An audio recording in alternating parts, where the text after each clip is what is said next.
ನಮಸ್ಕಾರ ಫ್ರೆಂಡ್ಸ್, ನಾನು ಶಿವರಾಜ್ ಪಟೇಲ್. ನಿಮಗೆ ಕನ್ನಡ ಯೂಟ್ಯೂಬ್ ಚಾನಲ್ ಟುಡೇಸ್ ಇನ್ವೆಸ್ಟ್ಮೆಂಟ್ಗೆ ಸ್ವಾಗತ.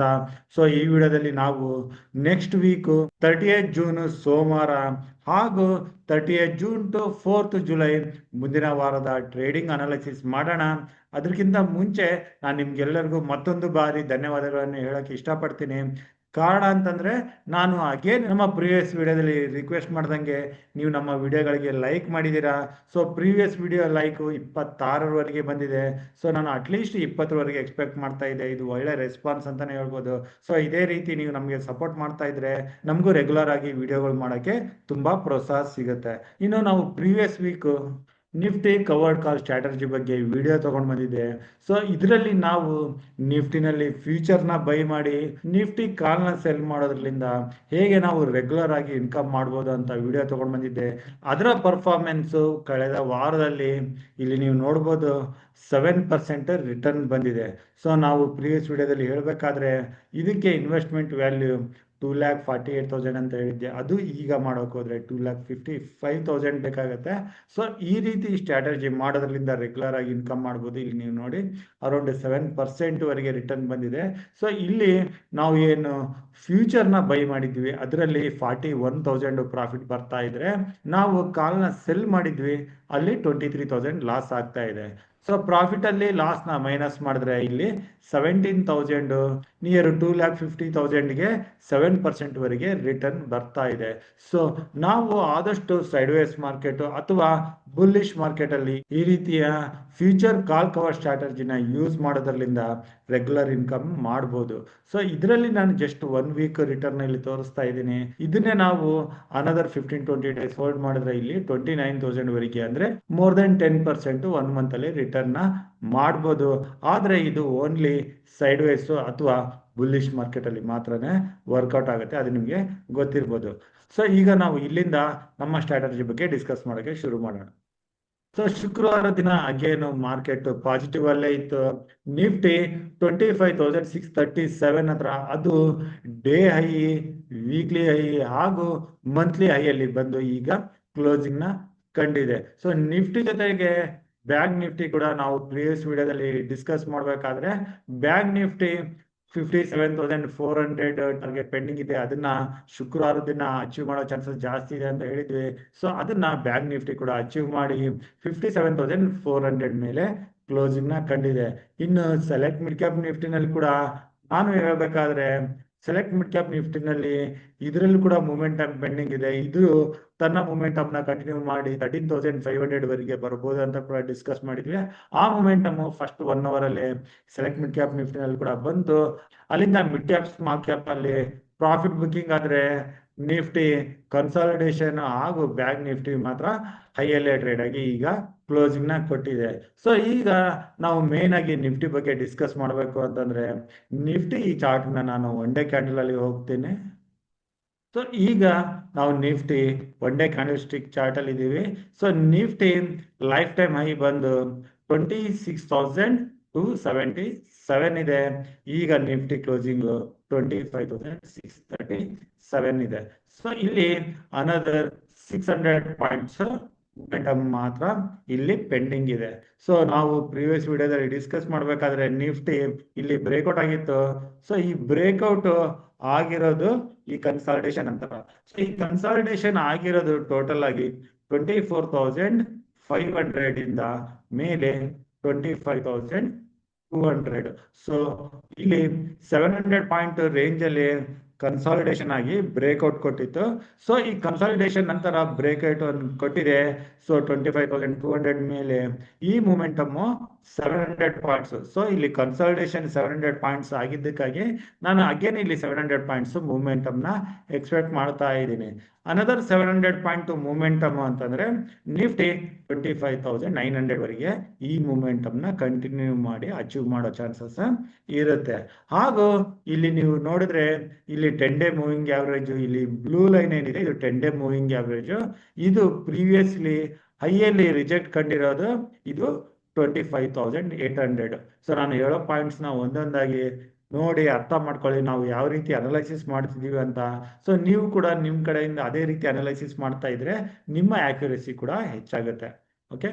ಇಲ್ಲಿ Nifty previously 10 day moving average 25,800 ಹತ್ರ ಇಲ್ಲಿ ಹೈ ಮಾಡಿ 10 ಡೇ ಮೂವಿಂಗ್ ಆವರೇಜ್ ಕೆಳಗಡೆ ಬಂದಿತ್ತು. ಸೊ ಅಟ್ಲೀಸ್ಟ್ ಅಂದ್ರೆ ಕೂಡ ನಿಫ್ಟಿ 25,800 ನಾನು ಅಚೀವ್ ಮಾಡ್ಬೋದು ಅಂತ ಇಲ್ಲಿ ಟ್ರೆಂಡ್ ಲೈನ್ ಹಾಕಿದ್ದೀನಿ. ಸೊ 25,800 ಅಚೀವ್ ಮಾಡೋದು ಇನ್ನೂ ಪೆಂಡಿಂಗ್ ಇದೆ. ಸೊ ಟೆಕ್ನಿಕಲಿ ಹೇಳೋದಾದ್ರೆ 25,800, ಅಲ್ಲಿಂದ 25,900, ಅದಾದ್ಮೇಲೆ ಲೈಫ್ ಟೈಮ್ ಹೈ 26,277. ಈ 3 ಟಾರ್ಗೆಟ್ಸ್ ಇನ್ನು ಪೆಂಡಿಂಗ್ ಅಲ್ಲಿ ಇದಾವೆ. ಸೊ ಈ ಟಾರ್ಗೆಟ್ ಇದೇ ಮಂತ್ ಅಲ್ಲಿ ಅಂದ್ರೆ ಈ ಸೀರೀಸ್ ಅಲ್ಲಿ ಜುಲೈ ಸೀರೀಸ್ ಅಲ್ಲಿ ಅಚೀವ್ ಮಾಡೋ ಚಾನ್ಸಸ್ ಇದೆನಾ ಅಂತ ನಾವು ಕಾದು ನೋಡ್ಬೇಕಾಗಿದೆ. ಆ ಮಧ್ಯದಲ್ಲಿ ಏನಾದರೂ ಅಗೇನ್ ಅನ್ಎಕ್ಸ್ಪೆಕ್ಟೆಡ್ ನೆಗೆಟಿವ್ ನ್ಯೂಸ್ ಬರೋಕೆ ಶುರು ಆದ್ರೆ ಮಾರ್ಕೆಟ್ ಸ್ವಲ್ಪ ಕನ್ಸಲ್ಟೇಷನ್ ಆಗ್ಬೋದು, ಅಥವಾ ಅಗೇನ್ ಪ್ರಾಫಿಟ್ ಬುಕ್ಕಿಂಗು ಬರ್ಬೋದು. ಅದಕ್ಕಾಗಿ ನಾವು ಕಂಟಿನ್ಯೂಸ್ ಆಗಿ ನ್ಯೂಸ್ನ ಕೂಡ ಫಾಲೋ ಮಾಡಲೇಬೇಕಾಗುತ್ತೆ. ನಾವು ನ್ಯೂಸ್ನ ಫಾಲೋ ಮಾಡಿಲ್ಲ ಅಂದ್ರೆ ಕೂಡ ನಮ್ಮ ಇಂಪಾರ್ಟೆಂಟ್ ಪ್ಯಾರಾಮೀಟರ್ಸ್ಗಳು ಹೇಗೆ ಹೋಗ್ತಿದಾವೆ, ಪಾಸಿಟಿವ್ ಆಗಿ ಇದಾವ ಅಂತ ನೋಡ್ಬೇಕಾಗುತ್ತೆ. ನಮ್ಮ ಇಂಪಾರ್ಟೆಂಟ್ ಪ್ಯಾರಾಮೀಟರ್ಸ್ಗಳು ಪಾಸಿಟಿವ್ ಅಲ್ಲಿ ಇದ್ರೆ ಕೂಡ ನಾವು ಮಾರ್ಕೆಟ್ ಅಲ್ಲಿ ಅಪ್ ಟ್ರೇಡ್ನ ಕಂಟಿನ್ಯೂಸ್ ಆಗಿ ನೋಡೋ ಚಾನ್ಸಸ್ ಇರುತ್ತೆ. ಸೊ ಹಾಗಾಗಿ ನಾವು ನಮ್ಮ ಇಂಪಾರ್ಟೆಂಟ್ ಪ್ಯಾರಾಮೀಟರ್ಸ್ಗಳನ್ನ ನೋಡಿ ಆಪ್ಷನ್ ಚೈನ್ ಯಾವ ರೀತಿ ಬಿಲ್ಟ್ ಆಗಿದೆ ಅಂತ ನೋಡಿ ಸೋಮವಾರ 30th ಜುಲೈ ಹಾಗೂ ಬರೋವಾರದ ಟ್ರೇಡಿಂಗ್ ಅನಾಲಿಸಿಸ್ ಶುರು ಮಾಡೋಣ. ನಮ್ಮ ಇಂಪಾರ್ಟೆಂಟ್ ಪ್ಯಾರಾಮೀಟರ್ಸ್ಗಳನ್ನ ನಾವು ಈಗ ಟೇಬಲ್ ಮುಖಾಂತರ ತೋರಿಸ್ತಾ ಇದ್ದೀವಿ. ಯೂಶುವಲಿ ನಾನು ನಮ್ಮ ಪ್ಯಾರಾಮೀಟರ್ಸ್ಗಳನ್ನ ಚಾರ್ಟ್ ಮುಖಾಂತರ ತೋರಿಸ್ತಾ ಇದ್ದೆ. ಸೊ ಅದು ಸ್ವಲ್ಪ ಕ್ಲಾರಿಟಿ ಇರಲಿ ಅಂತ ಟೇಬಲ್ ಮುಖಾಂತರ ತೋರಿಸ್ತಾ ಇದ್ದೀನಿ. ನಮ್ಮ ಪ್ಯಾರಾಮೀಟರ್ಸ್ಗಳಲ್ಲಿ ಮೂಮೆಂಟಮ್ ಏನಾದರೂ ಅಬ್ನಾರ್ಮಲ್, ಸೊ ಏನಾದರೂ ಔಟ್ ಆಫ್ ಕಂಟ್ರೋಲ್ ಆಗಿದ್ದಾಗ ಅದನ್ನ ನಾನು ಚಾರ್ಟ್ ಅಲ್ಲಿ ತೋರಿಸ್ತೀನಿ. ಸೊ ಈಗ ನಾವು ಟೇಬಲ್ ಮುಖಾಂತರ ಡಿಸ್ಕಸ್ ಮಾಡಬೇಕಾದ್ರೆ, ಸೊ ಈಗ India volatility index, India fear index ಅಂತ ಏನ್ ಕರಿತೀವಿ, ಇದು ಈಗ 12.38 ಹತ್ರ ಇದೆ. ಸೊ ಇದು ನಿಯರ್ 12 ಬರ್ತಾ ಇದೆ. ಅದಕ್ಕಾಗಿ ಇದನ್ನ ನಾನು ಕಾಶಿಯಸ್ ಅಂತ ಸೆಂಟಿಮೆಂಟ್ ನ ಹಾಕಿದ್ದೀನಿ. ಇಂಡಿಯಾ ವೀಕ್ಸ್ ಏನಾದರೂ 12 ಕೆಳಗಡೆ ಇದ್ರೆ ಯಾವುದೇ ಕ್ಷಣದಲ್ಲಿ ಕ್ವಿಕ್ ಪ್ರಾಫಿಟ್ ಬುಕಿಂಗ್ ಬರೋ ಚಾನ್ಸಸ್ ಇರುತ್ತೆ. ಹಾಗಾಗಿ ನಾವು ಇಂಡಿಯಾ ವಿಕ್ಸ್ 12 ಕೆಳಗಡೆ ಹೋದಾಗ ಅತಿ ಕಾಶಿಯಸ್ ಆಗಿರ್ಬೇಕಾಗಿರುತ್ತೆ. ಬರೋ ಮೂಮೆಂಟಮ್ ನಿಫ್ಟಿನಲ್ಲಿ 200 to 300 ಕ್ವಿಕ್ ಡೌನ್ ಮೂವ್ ಬರೋ ಚಾನ್ಸಸ್ ಇರುತ್ತೆ. ಅದಕ್ಕಾಗಿ ನಾವು India volatility index, India VIX ನ ಕಂಟಿನ್ಯೂಸ್ ಆಗಿ ಫಾಲೋ ಮಾಡಬೇಕಾಗುತ್ತೆ. ಇನ್ನು ಬ್ರೆಡ್ ಕ್ರೂಡ್ ಆಯಿಲ್ ಯುದ್ಧದ ವಾತಾವರಣ ನಿಂತ ಮೇಲೆ ಇದು ಕಡಿಮೆ ಆಗ್ತಾ ಈಗ 66.21 ಹತ್ರ ಬಂದಿದೆ $US per ಬ್ಯಾರಲ್. ಸೊ ಇದು ಸದ್ಯಕ್ಕೆ ನಮಗೆ ಇಂಡಿಯನ್ ಇಕ್ವಿಟಿ ಮಾರ್ಕೆಟ್ಗೆ ಆಗಲಿ ಗ್ಲೋಬಲ್ ಇಕ್ವಿಟಿ ಮಾರ್ಕೆಟ್ಗೆ ಬುಲ್ಲಿಶ್ ಆಗಿ ಕಾಣಿಸ್ತಾ ಇದೆ. ಅದೇ ನಮ್ಮ ರುಪಿ ವ್ಯಾಲ್ಯೂ ಅಗೇನ್ಸ್ಟ್ $US ಇದು 85.42 ಹತ್ರ.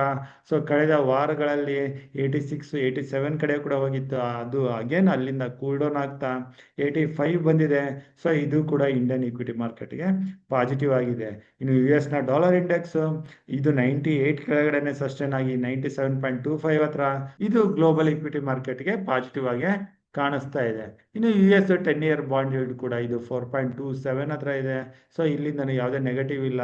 ಇದು ಕೂಡ ಈಗಿನ ಲೆವೆಲ್ ಅಲ್ಲಿ ನಮಗೆ ಬುಲ್ಲಿಶ್ ಆಗಿ ಕಾಣಿಸ್ತಾ ಇದೆ.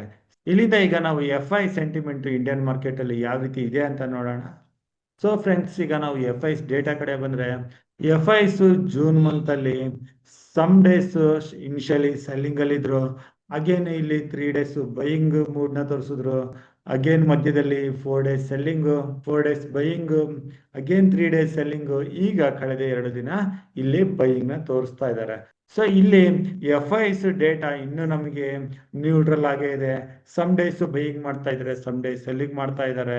ಸೊ ಇಲ್ಲಿ FIs ಏನಾದ್ರು ಅಗೇನ್ ಬೈಯಿಂಗ್ ನ ಕಂಟಿನ್ಯೂ ಮಾಡಿದ್ರೆ ಮಾತ್ರನೇ ನಾವು ನಿಫ್ಟಿನ 26 ಮೇಲೆ ಹಾಗೂ ಲೈಫ್ ಟೈಮ್ ಹೈ ಕಡೆ ಹೋಗೋ ಚಾನ್ಸಸ್ ಇರುತ್ತೆ. ಸೊ FIs ಬೈಯಿಂಗ್ ನಿಂತ್ರೆ ಅಗೇನ್ ಮಾರ್ಕೆಟ್ ಅಲ್ಲಿ ನೆಕ್ಸ್ಟ್ ಮೂಮೆಂಟಮ್ ಬರೋದು ಸದ್ಯಕ್ಕೆ ಕಷ್ಟ ಅನ್ಸುತ್ತೆ. ಸೊ ಹಾಗಾಗಿ FIs ಡೇಟನ್ನು ಕೂಡ ನಾವು ಫಾಲೋ ಮಾಡಲೇಬೇಕಾಗುತ್ತೆ. ಸೊ ನಮ್ಮ ಇಂಪಾರ್ಟೆಂಟ್ ಪ್ಯಾರಾಮೀಟರ್ಸ್ಗಳೆಲ್ಲ ಇಲ್ಲಿಗೆ ಮುಗೀತು. ಇನ್ನು ಈಗ ನಾವು ಗ್ಲೋಬಲ್ ಮಾರ್ಕೆಟ್, ನಮ್ಮ ಇಂಡಿಯನ್ ಮಾರ್ಕೆಟ್ ಕ್ಲೋಸ್ ಆದ್ಮೇಲೆ ಶುಕ್ರವಾರ ದಿನ ಯಾವ ರೀತಿ ಇತ್ತು ಅಂತ ನೋಡೋಣ. ಅದಕ್ಕಾಗಿ ಇಲ್ಲಿ ನಾವು ಡೌ ಜೋನ್ಸ್ ನ ಚೆಕ್ ಮಾಡಿದ್ರೆ, ಡೌ ಜೋನ್ಸ್ ಶುಕ್ರವಾರದ ದಿನ ಅಗೇನ್ ಡೇ ಹೈನಲ್ಲಿ ಬಂದು ಕ್ಲೋಸ್ ಆಗಿದೆ 44,200 ಮೇಲೆ. ಡೌ ಜೋನ್ಸ್ ಅಲ್ಲಿ 1.15% ಪಾಸಿಟಿವ್ ಮೂಮೆಂಟಮ್ ಇತ್ತು. ಅದೇ ನಾಸ್ಡಾಕ್ ಇಂಡೆಕ್ಸ್ ನ ನೋಡಿದ್ರೆ US ನ IT ಇಂಡೆಕ್ಸ್ ಇದು ತನ್ನ ಹೊಸ ಲೈಫ್ ಟೈಮ್ ಹೈ ಮೇಲೆ ಬಂದು ಕ್ಲೋಸಿಂಗ್ ನ ಕಂಡಿದೆ. US ನ IT ಇಂಡೆಕ್ಸ್ ತುಂಬಾ ಪಾಸಿಟಿವ್ ಆಗಿ ಪರ್ಫಾರ್ಮೆನ್ಸ್ ಮಾಡ್ತಾ ಇದೆ. ಇನ್ನು ಜಪಾನ್ ನಿಕೆನಲ್ಲಿ ನೋಡಿದ್ರೆ, ಜಪಾನ್ ನಿಕೆನಲ್ಲಿ 1.84% ಮೂಮೆಂಟಮ್ ಬಂದು ಇದು ತನ್ನ 40,500 ಮೇಲೆ ಬಂದು ಕ್ಲೋಸ್ ಆಗಿದೆ. ಇದು ಕೂಡ ತನ್ನ ಲೈಫ್ ಟೈಮ್ ಹೈ ಕಡೆಗೆ ಹೋಗ್ತಾ ಇದೆ. ಸೊ ಓವರ್ ಆಗಿ ಗ್ಲೋಬಲ್ ಮಾರ್ಕೆಟ್ ಇಂದ ಕೂಡ ಇಲ್ಲಿ ನಮಗೆ ಪಾಸಿಟಿವ್ ಮೂಮೆಂಟಮ್ ಕಾಣಿಸ್ತಾ ಇದೆ. ಇನ್ನು ನಮ್ಮ ನಿಫ್ಟಿಯ ಫ್ಯೂಚರ್ ಅಂತಾನೆ ಕನ್ಸಿಡರ್ ಮಾಡೋ ಗಿಫ್ಟ್ ನಿಫ್ಟಿ 25,781 ಹತ್ರ ಕ್ಲೋಸ್ ಆಗಿದೆ. ಸೊ ಇದನ್ನೆಲ್ಲ ನೋಡ್ತಾ ಇದ್ರೆ ಅಗೇನ್ ನಾವು ಸೋಮವಾರ ದಿನ ಫ್ಲಾಟ್ ಪಾಸಿಟಿವ್ ಓಪನಿಂಗ್ ನೋಡೋ ಚಾನ್ಸಸ್ ಜಾಸ್ತಿನೇ ಇದೆ.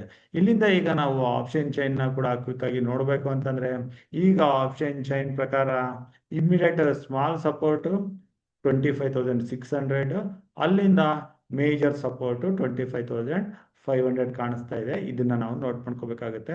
ರೆಸಿಸ್ಟೆನ್ಸ್ ಡೈರೆಕ್ಟ್ ಆಗಿ 26,000 ಹತ್ರ ನಿಫ್ಟಿನಲ್ಲಿ ಕಾಣಿಸ್ತಾ ಇದೆ. ಸೊ ಇದನ್ನ ಇಟ್ಕೊಂಡು ನಾವು ನಿಫ್ಟಿನಲ್ಲಿ ಇಲ್ಲಿ ಪೊಸಿಷನ್ಸ್ ನ ತಗೋಬೇಕು ಅಂತಂದ್ರೆ, ಸೊ ನಾನು ಆಲ್ರೆಡಿ ಹೇಳ್ದಂಗೆ ನಿಫ್ಟಿಗೆ ಇಲ್ಲಿ ನನ್ನ ಟೆಕ್ನಿಕಲಿ ಮೊದಲನೇ ಟಾರ್ಗೆಟ್ 25,800 ಹತ್ರ ಇದೆ. ಅದಾದ್ಮೇಲೆ ಇಲ್ಲಿ 700 ಪಾಯಿಂಟ್ ಮೂಮೆಂಟಮ್ಗೆ ನೆಕ್ಸ್ಟ್ 25,900 ಟಾರ್ಗೆಟ್ ಇದೆ. ಅದಾದ್ಮೇಲೆ 26,277 ನೆಕ್ಸ್ಟ್ ಟಾರ್ಗೆಟ್ ಇದೆ. ಇಲ್ಲಿ ಮಧ್ಯದಲ್ಲಿ ಸೈಕಾಲಜಿಕಲ್ ಲೆವೆಲ್ 26,000 ಕೂಡ ಇದೆ.